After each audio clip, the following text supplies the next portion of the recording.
Glenn Quagmire is known among fans for his legendary womanizing skills and a sex life so wild it borders on straight-up deranged. So, how long you been in beauty school? 2 months. Well, tonight we're doing facials. In this video, I'm about to expose the darkest, most unholy things Quagmire has done in the name of desire in Family Guy. Of course, due to YouTube's community guidelines, I'll have to tone things down a bit, because, you know, age restrictions and all. Hey, who knows? Maybe I'll bump into her in 18 years. What? Did you really think I was gonna change that much? Get out, everybody! This man isn't just a person, he's a machine. By the time we hit season 13, episode 17, Quagmire has racked up a whopping 1,000 lovers, including both humans and, non-humans. That's right. In this very episode, he throws a grand event called Quagfest, celebrating his first ever lover, who by now is a sweet old lady. Romantic, right? Do I still get a piece of candy after? But hold on to your gag reflex because his 1,000th conquest, a largemouth bass, yes, a fish, that man took fishing for love way too literally. Ladies and gentlemen, my 1,000th sexual conquest is this largemouth bass. Yeah, that's right. I'm weird. Speaking of animals, let's not forget Barely Legal, where Peter's pet giraffe, Allison Janney, starts licking Quagmire before he even realizes what's happening. Allison Janney? Oh, good morning, honey. That feels really good. What? Hey! What the hell? When he finally comes to his senses, he shoos it away, not because it's a giraffe, but because it's not the same giraffe from the night before. Yes, you heard that right. He spent the previous night with a giraffe. You're not the same giraffe from last night. Get out of here! What the hell? No. Fast forward a few seasons, season 10, episode 21, when a massive pollution cloud engulfs Quahog and the government does nothing to help. Lois fears the town will descend into chaos, where Quagmire might just marry a giraffe and have some horrifying half-human, half-giraffe offspring. And honestly, based on his track record, that's not even far-fetched. I'm glad we waited.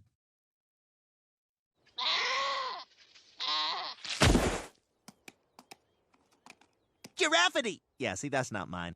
Oh, and let's not forget the blind side. When Quagmire discovers that Peter's company has hired a beautiful deaf woman. Oh my god, that's hot. I didn't know you had a thing for deaf chicks. Any kind of disabled chick, Peter. They can do things to you that regular chicks don't even think of. He immediately sets his sights on her, revealing that he's really into experimental stuff. Like what, you ask? Well, according to him, he's been with a turtle before. I'm into a lot of different stuff.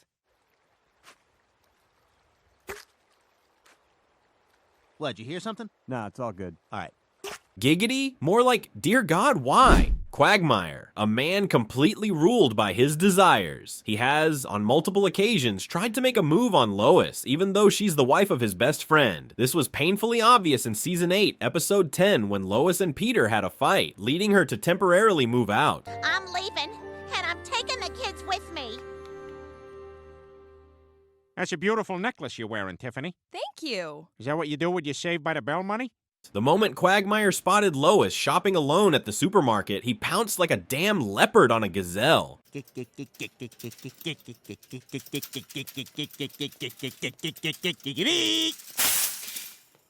oh my gosh, hi! Realizing she wasn't living with Peter, he wasted no time inviting her over to his place, offering to cook her dinner. Holy smokes, this is a sure thing. Like the end of a Mexican wedding.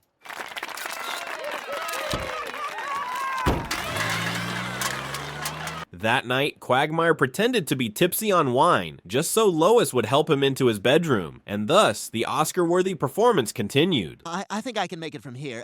Whoa! Whoops! Professor Klutz, the doctor is in.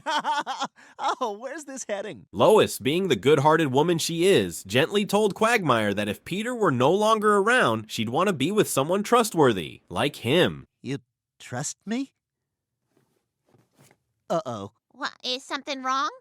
I don't know. I'll be right back. Damn it! This unexpected sincerity hit Quagmire so hard that his entire reproductive system temporarily shut down. That's right, Lois didn't just escape his claws, she hit him with a critical emotional damage attack. I lost my mind. Claire! Damn it! Oh my God, Peter, I don't care. I don't care. I'm just overjoyed to have you back. Let's go home. Damn it! But his next victim? Meg in Season 10, Episode 10. Despite Peter repeatedly warning Quagmire to stay the hell away from his daughter, Quagmire refused to listen. In fact, he doubled down and even pulled a prank on Peter in retaliation. Oh no, Peter, look. See you later, suckers! Oh, good luck to them. Peter! Oh, right, let's go. Thankfully, Peter and Lois arrived just in time to stop his degeneracy in progress and safely took Meg home. Now get over here while the inside of your mouth is still freezing cold. There you are, you son of a bitch! Moving on to Baby Not On Board, when Peter asked Quagmire and Cleveland to babysit Stewie, things got chaotic fast. Stewie mistook them for intruders and promptly knocked them out cold, locking them in the shed. While trapped, Quagmire inexplicably got turned on watching a DirecTV customer support video, leaving Cleveland in a state of sheer confusion. This may be kind of messed up, but am I the only one getting a boner right now? Is there anything that doesn't give you a boner, Glenn? People who use the word rubbish when they mean garbage. Really? Yep, not even a wiggle down there. And let's not forget Season 4, Episode 3, when Quagmire reached peak depravity by peeping on his best friend's wife in a women's restroom, leading to his well-deserved arrest. Honestly, how the hell is Peter still friends with this guy? Would you just sit down and go to the bathroom already? After getting bailed out by Joe, the guys decided it was time for an intervention. Their cutting-edge rehabilitation method, a ceiling fan, and a Victoria's Secret catalog, and shockingly, it actually worked. Oh God, dead kittens, old nuns, really old nuns, Renee Zellweger. Oh, there we go. Good. But the moment they took Quagmire to the local mall, all progress flew out the window. He completely lost it upon seeing beautiful women and a mother breastfeeding. Oh God, I need some air. I need some air. Realizing the beast inside was awakening, Quagmire freaked out and ran for his life, accidentally bursting into the mall's security control room, where he stared in awe at dozens of surveillance screens showing the women's fitting rooms. At that moment, his inner monster was officially unleashed. Where am I? Am I dead? No, this is where we monitor all the dressing rooms in the mall so we can keep an eye out for shoplifters. You don't say. When he noticed a woman had fainted, he sprinted toward her with less than heroic intentions, only to accidentally perform CPR and save her life. The crowd erupted in applause, hailing him as a local hero.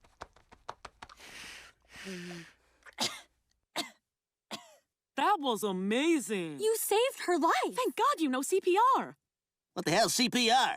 Quagmire, of course, had no idea what CPR was, so yeah, you can probably guess what he was actually trying to do.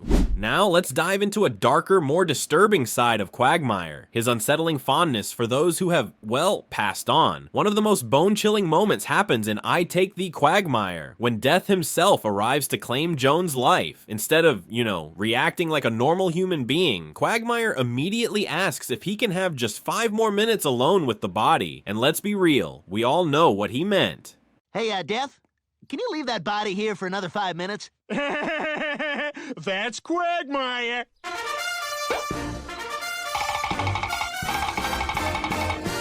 But wait, it gets worse. In a banned, uncensored scene from Airport 07, Quagmire literally jumps out of a coffin during a funeral, right after finishing his business with the deceased beautiful young woman inside, because apparently not even death is enough to stop this man. Let us forever remember this beautiful young woman, taken from us in the bloom of youth, yet as unspoiled as when she was born. At this point, I have to ask, how has Quahog not burned this man at the stake yet? So how does Quagmire manage to sleep with so many women? Besides the usual seduction techniques, he's also a master of trickery and deception. Basically, he's like a pervy James Bond, but without the class. Take Season 9, Episode 5, for example. When Lois defeats a stunning female opponent, Quagmire seizes the opportunity while everyone is distracted, eyeing her like a predator eyeing its prey. You should consider your wife competing for a belt. Well, she did look like she knew what she was doing up there. Think about it. Here's my call. Damn, she's so hot, he mutters, probably already planning what size of ropes to use. What can I say? I really like watching her box. That means two things. And who could forget his legendary performance in Brian the Bachelor? Unable to control himself, Quagmire casually drops a sedative into Brooke's champagne, knocking her out cold. His grand plan, dragging her into a storage room. Hey, Brooke, what do you say we get you some more champagne? Sure.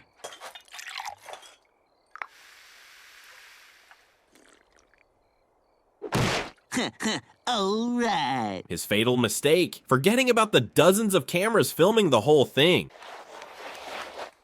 Oh, hey, forgot about you guys. Well, I guess the date's over. Good night, Brooke. Thanks for a lovely evening. In the end, all he managed to get was one of her shoes, Cinderella, but make it creepy.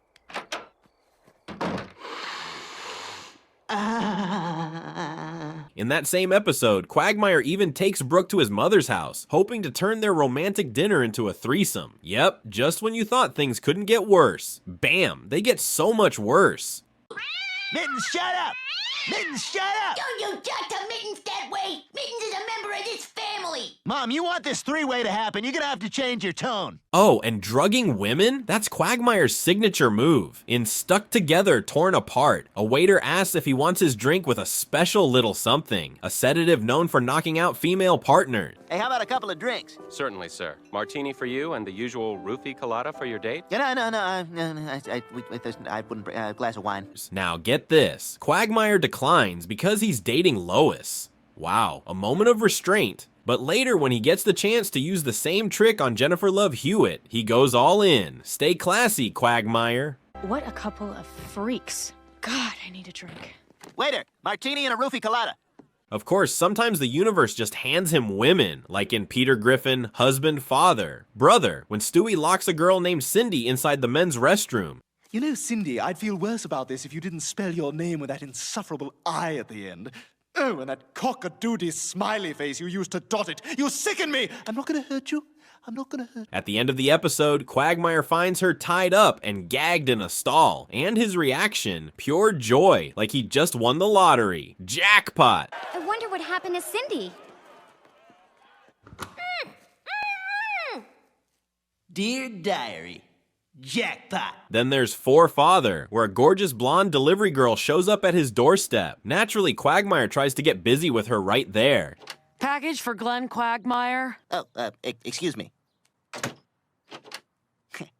I got a package for you, too. All right. She fights back by spraying mace in his face, but guess what? He's immune to it. At this point, it's fair to assume this man has developed biological defenses against all forms of consequence.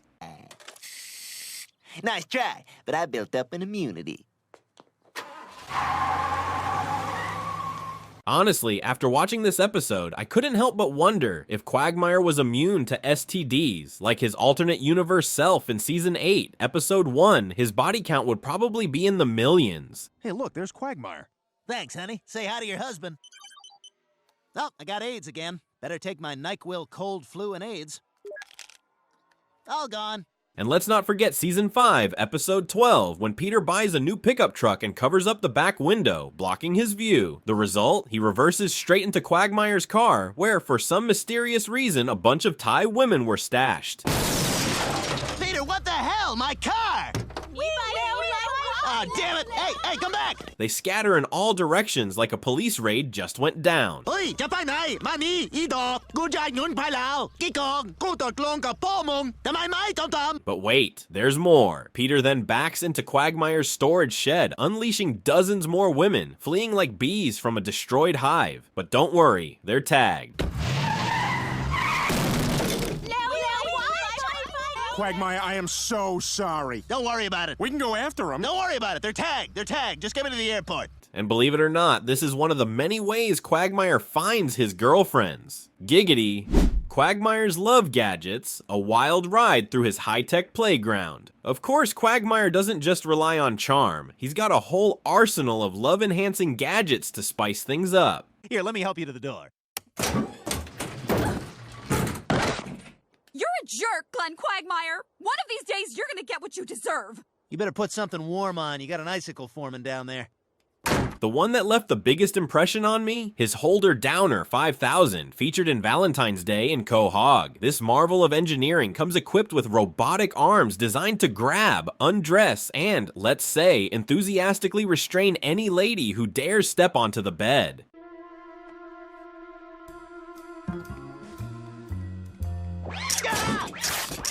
What's wrong with you, Holder Downer 5000? That's just for women.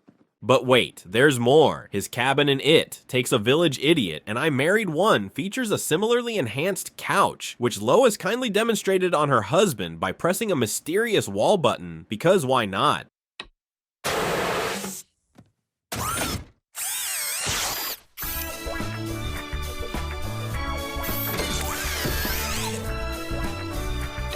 And if that wasn't enough, Quagmire's house is also rigged with voice-activated traps. I'm not gonna have sex with you. Ah! Guys, let me out of here! Glenn, is it okay if I stay the night? These bad boys made an unfortunate appearance in Season 17, Episode 14, where poor Peter and Cleveland learned firsthand that Quagmire's home security system is less about intruders and more about entertainment. Giggity. Glenn, can we go somewhere and just talk for a minute? Guys, stop saying things, all right? I will say the thing. The wild consequences of Quagmire's legendary lifestyle. What happens when you live life like a full-time playboy and part-time disaster? Well, if you're Quagmire, you get some truly insane consequences. In the episode Halloween on Spooner Street, Peter and Joe pulled off the ultimate prank. They dressed Joe up as a woman named Jessica and set him up with Quagmire for a romantic evening. And well, Quagmire took the bait way too well. Wow, that was terrific, Jessica. It was good for me, too. Ah! Got you again, Quagmire. You said you were that waitress from Friendly's. I lied. You jerk. The moment of truth came when he discovered he had just slept with Jessica, and let's just say his soul left his body for a good minute. I didn't feel anything, but you did. Happy Halloween! But the chaos didn't stop there. Peter and Joe, clearly not satisfied with traumatizing him once, decided to take things up a notch. They literally tried to infect him with every known STD using syringes. Yes, this actually happened. Plot twist, Quagmire was immune to all of them. Gotcha! Ha! Hepatitis C! Joke's on you, I already got it. Meningitis! I'm a carrier. Gonorrhea! Patient 0. You're gonna have to do better than that. His body had seen so much action that science itself gave up on him. Desperate, Peter had to fly all the way to Africa just to find a mosquito carrying an undiscovered disease, because apparently that was the only way to take Quagmire down.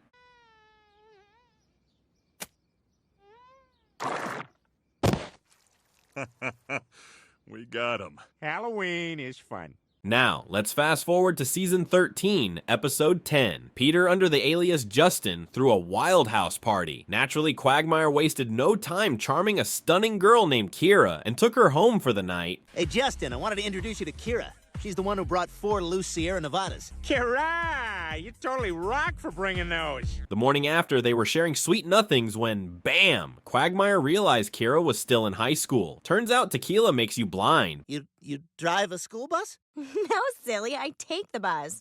I'm in high school. What the hell? You said you were 23! Yeah, and you said you love me. Well, I guess you got me there. Before he could even process the disaster, Joe was already at his door ready to arrest him. The funniest part? Quagmire, in his infinite wisdom, had sent everyone, including Joe, his very happy pictures from the night before. Joe went from laughing at the photos to immediately slapping the handcuffs on him. Classic. All right, but let me just send the pictures I took of her last night to all my friends. Oh, yeah! Boom! You're disgusting. Take him away. We've got all the awesome evidence we need. The court sentenced Quagmire to 20 years in prison, but in a last-minute twist, his mother saved him by seducing the judge. Legendary. I don't understand. Hello, Glenn. Mom? What's going on here? By the way, Your Honor, your fly is down. Well, let's just say some new DNA evidence was produced. But wait, there's more. Remember the episode Family Guy? That was when Quagmire first discovered the internet. He became so addicted to watching certain types of online entertainment. Quagmire? Hey, nobody's seen you in days. Hey, Peter. I've just been, checking out some of that internet porn. That he stopped working, stayed home for days, and in true cartoon logic ended up with a ridiculously buff left arm. Go and check my mail over there. You been lifting weights? No. I'm sorry, Peter. I gotta get back. Now let's upgrade to the digital age. In Season 15, Episode 14, Quagmire discovered Tinder, aka his dream come true. Suddenly getting dates was effortless. Here, wipe yourself off with this West Elm catalog. My God, this app is amazing! Thank you, cell phone Jesus! Huh? Oh, yeah, fine. No strings attached, no expectations, just endless swiping and, well, you know, he went all in, sleeping with women, and possibly other genders, of all ethnicities, backgrounds, and even species. Because somehow this Tinder addiction ended with him hooking up with an actual monster. Things got so bad that he completely lost his mind. Peter and the gang hadn't seen him for days. When they finally checked on him, his house smelled worse than death. Smells kinda gamey in here. Swipe yes on Betsy, swipe yes on Jennifer, swipe yes on Andrea, swipe yes on all the lady faces. Swipe, swipe, swipe, swipe, swipe, swipe, swipe. And when Peter pulled back the curtains, Quagmire, now a ghoulish, shriveled up Tinder vampire, hissed at the sunlight like Dracula after a bad breakup. Let's get a little light in here, huh, buddy? Ah! The yellow face! It burns my Tinder! Oh, my God, he's lost it. That app's turned Quagmire into some kind of sex ghoul. The gang had to intervene. They tried everything, but nothing worked. Hey, Quagmire, maybe it's time to ease off that Tinder, huh? No! Ah, damn it. Grayscale. In the end, their brilliant solution, a real-life escort flirting with him just enough to snap him back to normal. I'm Sandra. I'm Glenn. You know, I just feel like my penis shouldn't be alone tonight. All right. Moral of the story, even Quagmire can hit rock bottom, but let's be honest, he'll probably just find a way to dig deeper. In the episode The Cleveland Loretta Quagmire, Peter invites his friends onto his fishing boat for a wild sea party. While Quagmire is busy fishing, he accidentally hooks a fish right onto Loretta Brown's shirt. But instead of freaking out, Loretta playfully invites Quagmire to reach in and grab it. Oh, you're gonna have to reach into the cookie jar. Well, I can't just, you're my best friend's wife. Reach in there, all right. And like any man who sees an opportunity wrapped in bad decisions, he dives right in, both literally and metaphorically. Yeah, you go in and get that. Show that fishy who's boss. As Quagmire's hand is firmly lodged in Loretta's forbidden waters, Cleveland casually walks by, mentions the snacks Peter brought, gives Quagmire a relaxed "Hey Glenn," and just strolls away like nothing is weird. Loretta, they have some of that 3-bean salad you're so fond of. Hey, Quagmire. Moments later, after successfully retrieving the fish, Quagmire jokes, "We should do this again sometime." To his absolute shock, Loretta flirtily responds, "You name the time and place." Uh-oh. You name the time and the place, little neck.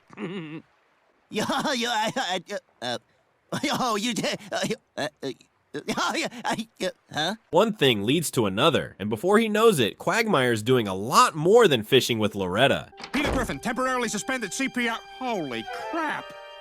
We should go. And because karma is faster than Quagmire's pickup lines, Peter and Brian accidentally witness the affair. But at first, they don't realize it's him. Walking in on Loretta and Cleveland having sex? Peter, that wasn't, You know, for a large, heavy-set black guy, Cleveland's got a cute little white ass. That wasn't Cleveland. It was some white guy. What was that? Shut up and put some more of that sugar in my bowl. When Peter later announces that Loretta is cheating, Quagmire goes into full-blown panic mode, thinking this is way worse than that time he ticked off an entire country. My fellow Americans, I have not been entirely truthful with you. I did gagoogity that girl. I geschmoigitied her geflavority with my googus. And I am sorry. Unfortunately for Quagmire, Brian did notice something. The tattoo on Quagmire's left hip. Uh-oh, again. Peter, being the loyal but chaotic friend that he is, spills the whole mess to Cleveland. Oh, yeah. Oh, yeah. Bam, bam, bam. You want to take it from here, Bam Bam?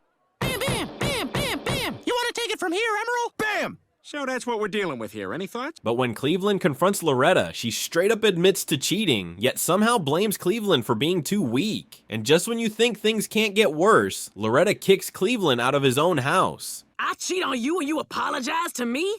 Cleveland Brown, you are pathetic. I disagree, but I respect your candor. Goodbye, Cleveland. Homeless and heartbroken, Cleveland crashes at Peter's place, where Peter, being the supportive friend he is, sings him a ridiculously upbeat song to cheer him up.